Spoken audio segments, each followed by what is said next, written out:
Make it rain capabilities, an economical and capabilities-based approach to defining and measuring poverty.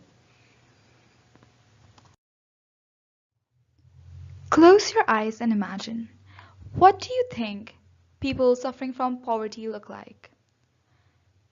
What do you see? Most people probably pictured something like this: a family living on the streets, people unable to meet their basic needs. Starving children, but that is just a wrong picture painted by the media. So, what is poverty?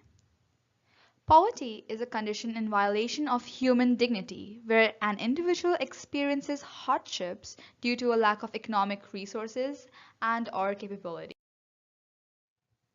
How should it be measured? Poverty should be measured through consideration of both household economic situation and capabilities. But what are capabilities? Capabilities are the range of functionings an individual is able to achieve. Functionings meaning the actual beings and doings of an individual.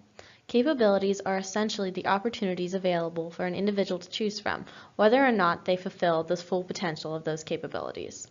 As Martha Nussbaum stated, the capabilities approach asks not just about the total or average well-being, but about the opportunities available to each person. However, when considering one's capabilities, it is more important to realize that simply because one chooses not to take full advantage does not mean that they never had those capabilities. For example, an individual with plenty of food who chooses to partake in a religious fast still maintains the capability to eat, whereas someone who does not eat because he cannot afford food lacks that capability. Martha Nussbaum outlined 10 central capabilities that she considered to be the most important. They are life, bodily health, bodily integrity, sense, imagination, and thought, emotions, practical reason, affiliation, other species and your relationship to them, play, and control over one's environment. According to Robert Rector, it's not quite as bad as it seems. He says the typical poor household, as defined by the government, has a car and air conditioning, two color televisions, cable or satellite TV, a DVD player, and a VCR. By its own report, the typical poor family was not hungry, was able to obtain medical care when needed, says Robert Rector. Robert Rector's explicit argument is that poverty has been misconceived by the nation. He says that those experiencing poverty right now have more amenities than rich did 100 years ago. We do agree that media has depicted poverty in extremes, hence giving an inaccurate picture of what poverty actually is. Most people in America are led to believe that poverty looks like this, when in reality, most of the people considered to live below the poverty line have homes that look something like this: a refrigerator, an oven, a TV, appliances, a safe home, food, a roof over their heads, and clothes to wear.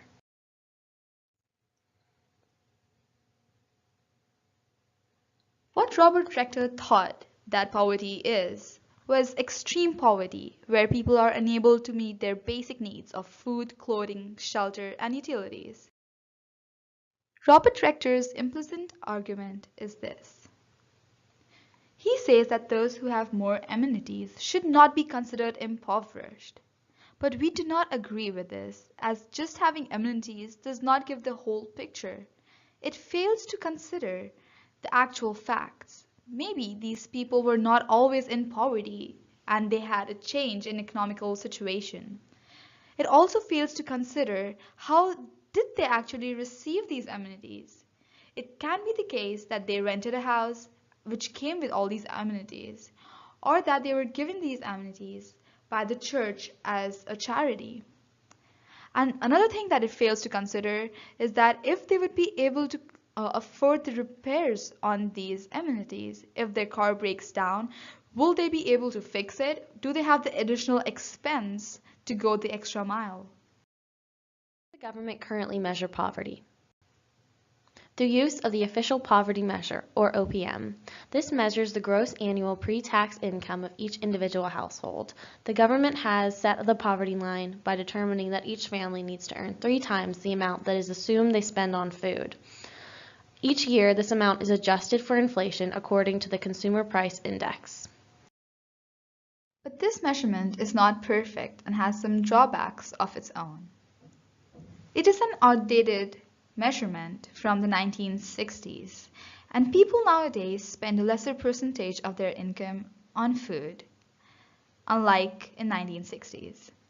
It does not include the in-kind benefits such as the Supplemental Nutrition Assistance Program or SNAP and other housing benefits. It also does not include the non-discretionary expenses such as childcare, transportation, emergency medical care, and others, which might give a false presentation of what they actually receive. The geographical limitations are also not taken into consideration. For example, cost of living is different in different locations, such as Manhattan in New York is far more expensive place to live in than Lexington, Virginia. Family composition is also not adjusted for, and it does not include the non-married adult cohabitors, which means that it might give a false image that people are actually earning more than it would be if they were supporting more people. Amartya Sen, a Harvard professor, says a poverty line that ignores individual characteristics altogether cannot do justice to our real concerns underlying poverty, which means capability failure due to inadequate economic means.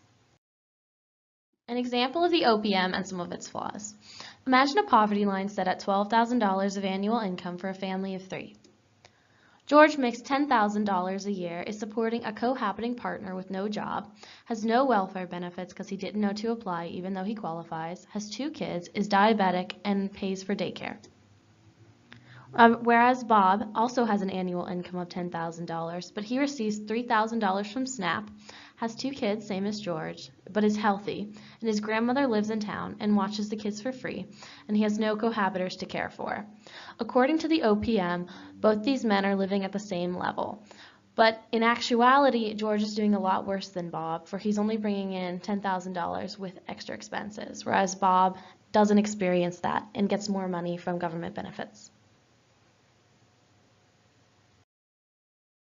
If this is not the best method, then how should we actually measure poverty? We want to look at the income of the family, the healthcare that they receive, the education that they get, and also what level of happiness they are on.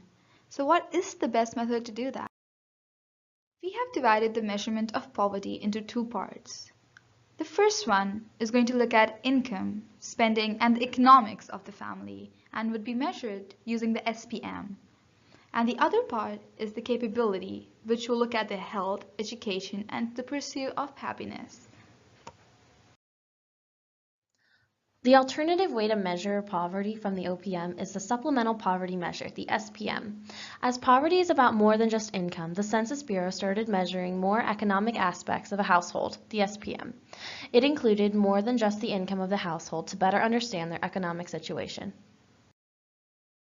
Advantages of SPM. It accounts for in-kind benefits, near-cash benefits, non-discretionary spending, and income, unlike the OPM. It sets a threshold based on the FCSU, food, clothing, shelter, and utilities, which include the basic needs of a household. Critics of this measurement might say that it's more difficult to calculate, it does not include the depth of poverty, and it does not consider the capabilities. However, we will consider capabilities when measuring poverty. We looked at the income aspect of our measurement. Now let's go towards the capability, which includes health, education, and pursuit of. To estimate capabilities, we have to measure the functionings. Functionings represent the part of the state of a person, in particular, the various things that he or she manages to do or be in leading a life, says Amartya Sen. And we are going to choose health, education, and pursuit of happiness while doing so. When measuring health, we're going to consider the current health situation of their demographic group, including infant mortality rate and life expectancy rate. Additionally, we're going to consider their access to health care, which will be measured by the frequency of their medical checkups and the distance of the nearest hospital. We are also going to look at the aspect of education. Firstly, what is their current state of education? What is their literacy rate, years of schooling? And the other aspect is the access to education. Do they have nearby schools, and is it affordable for them to go there? Or do they have other time commitments which might not be able to fulfill the school requirements? But there's a problem with this scenario. Consider Michael, who is a pizza delivery boy. Although he wants to go and study, but he cannot because he has other time commitments and he cannot afford to do so. But for the other example, consider Cole Sprouse, who does not want to study, but he could gain education if he wanted to. University of Chicago professor Martha Nussbaum said, "Being able to laugh, to play, to enjoy recreational activities is necessary to pursue a dignified and minimally flourishing life." We fully agree with this, for we believe that opportunities for recreation greatly impact a person's ability to pursue things that will make them happy. Some might say that these methods are too difficult to measure, but we can counter them by saying that difficulty does not mean that it's impossible, and that a certain level of difficulty is necessary to correctly understand how people are actually doing.